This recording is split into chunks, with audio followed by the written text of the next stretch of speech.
What happens when over 100 million men in a country begin to voluntarily walk away from marriage?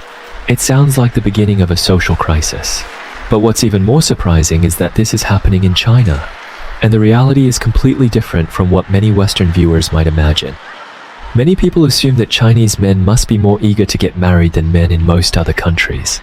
After all, China has long emphasized family values. Its culture encourages people to build families and careers, and the country is also known for its gender imbalance. So people often assume that Chinese men remain unmarried because they simply cannot find a wife.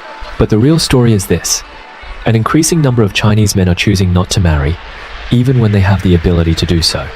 Let's start with a number.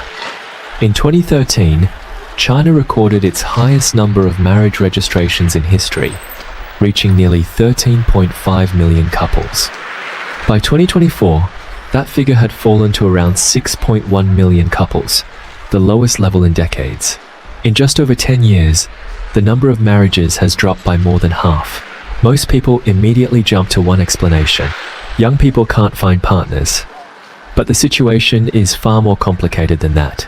At the same time, China still has a massive single population exceeding 200 million people. What's truly surprising is that many men are not desperately searching for marriage opportunities. Instead, they are recalculating the cost of marriage, and the conclusion is leading many of them to opt out. In many Chinese cities, getting married often means buying a home first. For many ordinary families, a single apartment can represent decades of savings. Add wedding expenses, home renovations, bride price traditions, and the future cost of raising children, and marriage increasingly begins to resemble a high-risk, long-term investment. This has created a remarkable shift in thinking. In the past, Chinese men worked hard in order to get married. Today, some Chinese men believe that precisely because working hard has become so difficult, marriage makes less sense. It sounds contradictory, but for many people, it feels entirely rational. Because for them, the pressure only begins after marriage. Several studies have ranked China among the countries with the highest child-rearing costs in the world. From early childhood education to after-school tutoring, from housing to healthcare, raising a child often means committing to decades of continuous financial investment. At the same time, the job market is changing.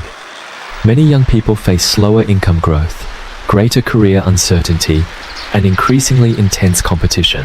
As a result, they are asking themselves a simple question: if the future is already filled with uncertainty, why voluntarily take on an even greater risk?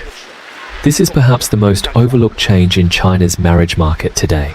More and more people are not unable to get married. They simply believe that the cost-benefit equation of marriage is becoming less favorable. This is not failure in the traditional sense. In fact, it may be the opposite. Many people who choose not to marry have stable jobs, steady incomes, and the ability to live independently. They are not individuals who have been excluded from marriage.